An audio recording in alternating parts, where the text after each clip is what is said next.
Hello， 大家好，我是艾倫。今天帶大家來看看新的西門地下街，並且來就西門地下街的影片來做比較，然後會再跟大家聊聊西門地下街到底能不能偷到本名站。最後還會帶大家到誠品午餐走走，以及看下日本豬排連鎖店收乃家。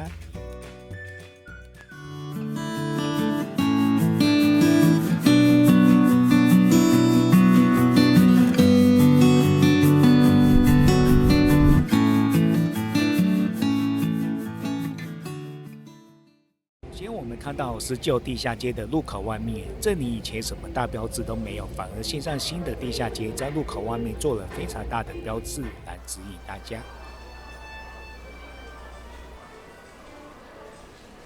然後我們以前走到舊地下街，剛進來這段長長的走廊，沿路牆壁上什麼都沒有，相當無聊。可是現在則是多了很多廣告看板以及電視廣告，多少都能邊走邊看，打發這段路的步行時間。走進來以後，舊的地下街在女生廁所這裡則是很單調，現在新的設計則是豐富亮眼許多。這裡前面也就是一樂拉麵。現在看到的是舊地下街的1、2號出口。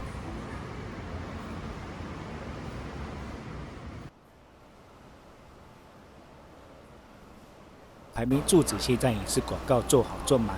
現在想必大家都有留意到，各個出口的前面都多了一個 X 吧，很明顯就是西門一文開頭 X 的代號。然後現在看到右邊的舊版資訊圖，當然按了這裡也要分享舊版跟新版的資訊圖給大家看看。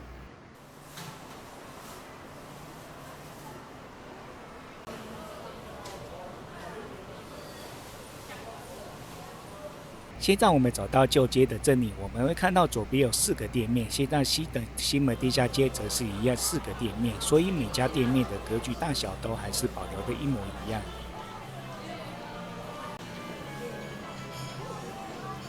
目前新的西門地下街餐飲店只有一家一樂拉麵，對面則是手搖飲。目前還不知道未來會不會再新增加更多餐飲店，不然這裡餐飲選擇實在是太少。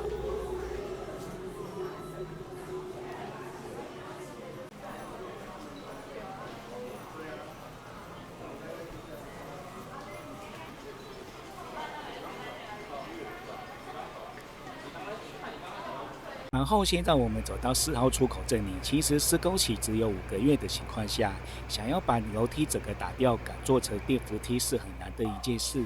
所以新的西門地下街還是一樣沒有任何人做電扶梯。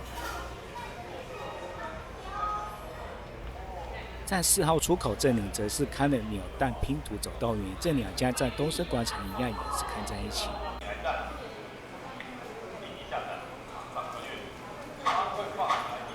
現在我們看到舊版的地圖跟新版資訊圖上面的地圖也是完全不一樣的，做成了一個新版本。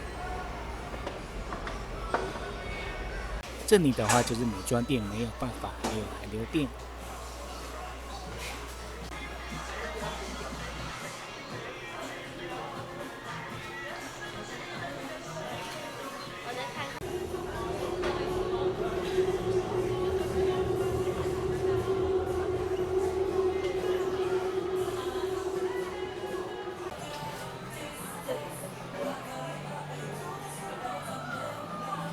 以及一家動漫商品店粉粉。現在走到尾巴了，舊街這裡以前有禁止給民眾練舞，現在新的西門地下街一樣也有保留。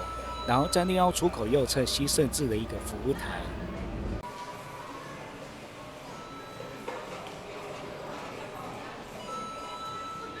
以前舊街這裡的尾巴沒有禁止，就是看板。新街目前也是把這塊保留下來，不知道未來會不會有什麼計劃。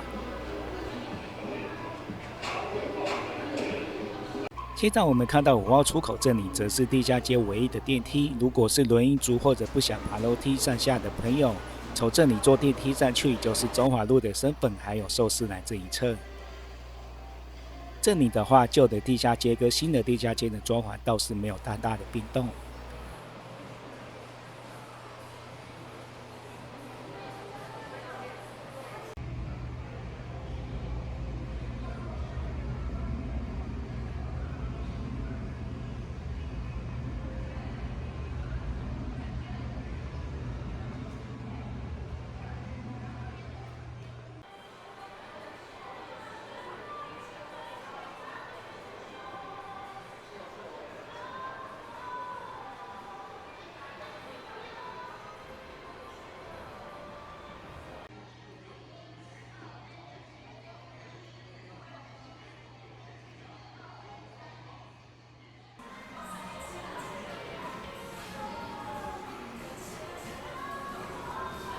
之下西的西門地下街改成流行風格，結合動漫跟韓流，現在會吸引很多年輕人都會想來這裡走走逛逛。但是這個熱潮能維持多久，就看後續商店街的經營政策了。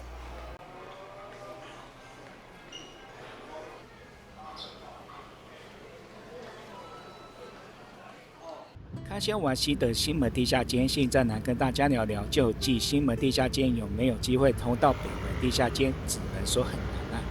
如果有看過上一部我聊西門站6號出口影片的朋友，就會知道由於中華路下方有台鐵跟高鐵的軌道，並且這個軌道也是從忠孝西路彎進來的，所以大家坐捷運到西門町，如果想要走到6號出口，就必須走上一層樓梯，然後跨越下方的台鐵跟高鐵軌道。所以既然下方有台鐵跟高鐵軌道的話，那西門地下街如果想通到北門站，就必須要想辦法跨越台鐵跟高鐵的軌道，才能通到北門。這個難度就相當的高。你如果走斜的難度也是很高，如果直走雖然是跟西門行駛到北門走的捷運路線一樣，但是如果想要延伸地下街，高度跟深度上並機不同。高度除了會往上直走，就還是會遇到台鐵跟高鐵軌道這一關。然後再加上地下街一定要設置多入口跟樓梯，所以不論西門捷運站要如何延伸到北門，你想要從最底下設置出入口跟樓梯，都要想辦法通過台鐵跟高鐵軌道。然後設置出入口就要談到路權，中華路跟忠孝西路的路權問題應該很難。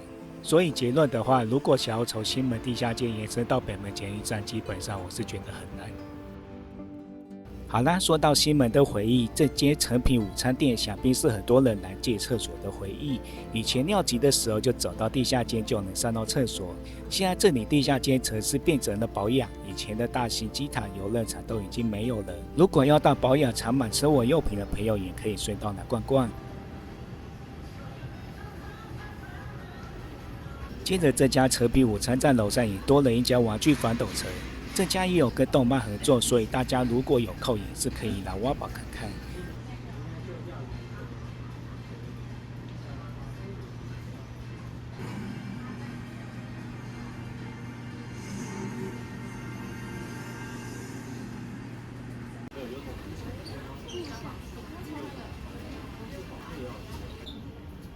下面的我好像都可以。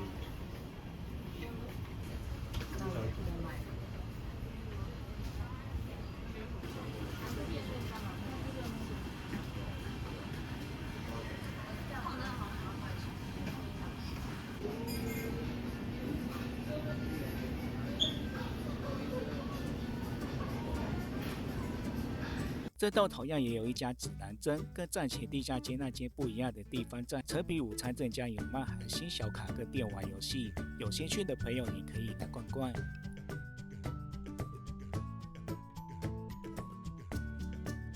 最後的餐飲開箱是收屋跟收納家的複合店。收納家是日本最多的豬排連鎖店，當然也是收屋的形象餐飲店。西門和周間的收屋現在也開始賣起收納家的豬排，現在特別優惠，豬排唐揚雞雙拼定時是189元。不過畢竟可能只能吃一次，所以艾倫就搭配了鱈魚排套餐，然後再單點炸雞、里脊，總計吃下來也要400多塊。